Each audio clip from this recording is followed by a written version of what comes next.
They RTV app వార్తల్ని క్షణాల్లో చదివే అవకాశం ఉంటుంది. ఒక న్యూస్ పేపర్, ఒక టెలివిజన్ ఛానల్ మీ చేతుల్లో ఎప్పుడూ ఉంటాయి. మన గౌరవనీయులు తెలంగాణ రాష్ట్ర ముఖ్యమంత్రి వర్యులు రేవంత్ రెడ్డి గారు ఒక బహిరంగ సభలో నేను హైటెన్షన్ వైర్ని, నన్ను ముట్టుకుంటే మాడి మసి అయిపోతారు, జాగ్రత్త, లేకపోతే నా జేబులో కత్తిర్లున్నాయి, అయితే పేగులు మెళ్ళ వేసుకుని నేను బజారుకి ఇడుస్తాను అనేటువంటి పదజాలం ఉపయోగిస్తున్నారు. ఆయన పదవికి ఆయన అలాంటి పదజాలం ఉపయోగించడం చాలా తప్పు. హైటెన్షన్ వైర్ ఆయనే కానీ అందులో కరెంట్ ఉంటే కదా హైటెన్షన్ వైర్ ముట్టుకుంటే షాక్ కొడతాకి. ఆ కరెంట్ అనే మేను ఢిల్లీలో పెట్టుకుని అక్కడ మేనేసి ఇక్కడ చిచ్చేస్తే కానీ కరెంట్ లేదు. అలాంటి కరెంట్ లేని హైటెన్షన్ వైర్ ఎన్నున్నా కూడా ఈ బీఆర్ఎస్ అంటే టీఆర్ఎస్ మా యొక్క మాజీ సీఎం కేసీఆర్ గారికి ఏమీ కాదు. వారు కత్తిర్లది తుప్పు పట్టిపోయి ఉన్నాయి. అవన్నీ కూడా ప్రజలు గమనిస్తున్నారు.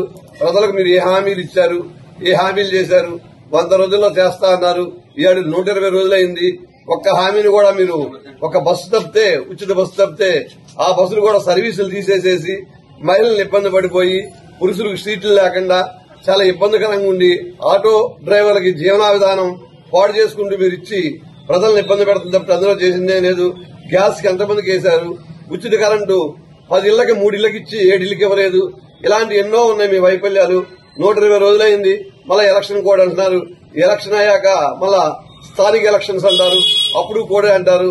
ఇలాన్ని మీరు జరుపుకుంటూ వెళ్తమే గాని మీ వల్ల ఈ యొక్క తెలంగాణ రాష్ట్రానికి ఎటువంటి ప్రయోజనం లేదు. ప్రజలందరూ గమనిస్తూనే ఉన్నారు. ప్రజలు ఇచ్చిన తీర్పుని మేము శిరసా వహించి మేము ప్రతిపక్ష పాత్ర పోషిస్తున్నాం. కానీ మీరు అధికార పక్షంలో ఉండి కూడా ఇంకా ప్రతిపక్షం అనుకుంటున్నారు. కానీ మీరు అటువంటి తప్పుడు మాటలు మాట్లాడి ఎదటి యొక్క వ్యక్తిని మనోభావాలను దెబ్బతీయటం అనేది భావ్యంగా కాదు. ఎందుకంటే మీరు కింద స్థాయి నుంచి ఒక జెడ్పీటీసీ నుంచి ఇలా సీఎం దాకా ఎదిగారంటే మీరు ఎన్నో కష్టాలు నష్టాలు కూడా చవిచూశారు. అటువంటి కష్ట నష్టాలు చవిచూసిన వ్యక్తి భాషా విధానం ఎట్లా ఉండాలి, ఎదుటి వ్యక్తిని బాధ పెట్టేట్టుగా ఉండటం అది కరెక్ట్ కాదని నేను భావిస్తాను. కాబట్టి భవిష్యత్తు ప్రజల చేతిలో ఉంది, మన ఎవరి చేతిలోనూ లేదు. ప్రజలే నిర్ణయిస్తారు. ప్రజలు మాకు అధికారాన్ని తొలగించి మీకు ఇచ్చారు, దాన్ని మీరు 10 కాలాల పాటు కాపాడుకోవాలి. కానీ ఇలాంటి ప్రజా వ్యతిరేక మాటలు అనుకుంటూ ఈ మాటలతోనే కాలక్షేపం చేసుకుంటూ ప్రజలను మభ్యపెడతాం కరెక్ట్ కాదు. రేపు రాబోయే ఎలక్షన్స్ లోనే ఈ యొక్క తెలంగాణ రాష్ట్ర ప్రజలు మంచి తీర్పిస్తారని మేము భావిస్తున్నాము. భవిష్యత్తు అనేది ప్రజల చేతిలో ఉండదు కాబట్టి మీరు గమనించుకోగలరు. రాష్ట్ర ముఖ్యమంత్రి రేవంత్ రెడ్డి గారు మాట్లాడే భాష చాలా దారుణమైన భాష. ఇది ప్రతిపక్ష హోదాలో ఉన్నప్పుడు ఏదైనా మాట్లాడొచ్చు, కానీ రాష్ట్ర ముఖ్యమంత్రిగా ఉన్నటువంటి వ్యక్తి ఈ విధంగా మాట్లాడటం, నేను హైటెన్షన్ వైర్ని, నన్ను పట్టుకుంటే మాడి మసి అయిపోతారు, లేకపోతే నేను పేగులు మెల్ల వేసుకొని తిరుగుతా, కత్తెర జేబులో పెట్టుకొని తిరుగుతా అనేటువంటి మాటలు ఇది సబబు కాదు. ఈ ముఖ్యమంత్రిగా ఉండేటువంటి మాటలు మాట్లాడటం చాలా దారుణమైన మాటలు.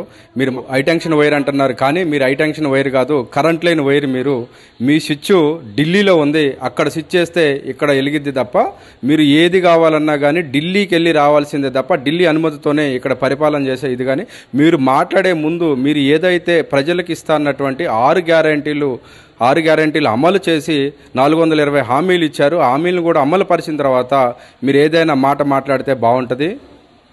లేకపోతే నేను పేగులు మెళ్ళేసుకొని తిరుగుతా, కత్తెరలో జేబులో పెట్టుకొని తిరుగుతా అనే మాటలో బీఆర్ఎస్ నాయకుల పైన కానీ బీఆర్ఎస్ని అంటాం కానీ ఏమాత్రం సబబు కాదు. మీరు దమ్ముంటే మీరు బీజేపీని మొన్నే లక్ష్మణ్ గారు, బీజేపీ ఎంపీ లక్ష్మణ్ గారు పార్లమెంట్ ఎలక్షన్ అయిపోయిన వెంటనే ఈ ప్రభుత్వం కూలిపోయిందంటే కనీసం మీ నాయకులు ఒక్కడ కూడా ఆ వ్యక్తులను విమర్శించిన సందర్భం లేదు. అలాగే మహేశ్వర్ రెడ్డి అనే ఎమ్మెల్యే, అందరూ ఎమ్మెల్యేలు మాతో టచ్లో ఉన్నారు.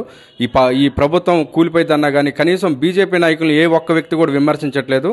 కానీ మా బీఆర్ఎస్ పార్టీ మా నాయకులను కానీ మా కార్యకర్తలను కానీ మీరు మాట్లాడే భాష ఏమాత్రం కూడా సబబుగా లేదు. దీన్ని మేము తీవ్రంగా ఖండిస్తున్నాము. ఇటువంటి మాటలు మాట్లాడటం ఇది గల్లీ లీడర్ మాట్లాడే మాటలు, కానీ మీరు ముఖ్యమంత్రిగా ఉండి ఇటువంటి మాటలు మాట్లాడటం ఇది ఏమాత్రం సబబు కాదు.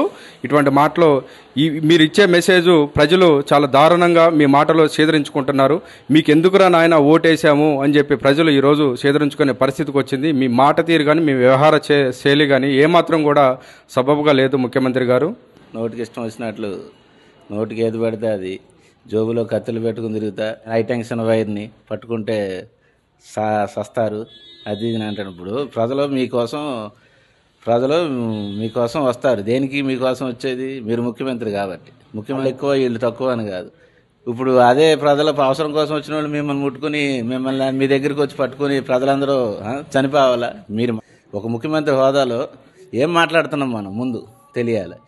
మీకు ఉండొచ్చు, కానీ ఇంత ఈ రకంగా ఉండటం కరెక్ట్ కాదు. మీకు ప్రజలు అధికారం ఇచ్చారు. ఎందుకని ఇచ్చారు? ప్రజల సేవ చేస్తారని ఇచ్చారు. అది మీరు అధికారం ఎవరికి శాశ్వతం కాదు, అది మీరు అర్థం చేసుకోవాలి. ఈరోజు మీరున్నారు, రేపొద్దున ఇంకొకళ్ళు ఉంటారు.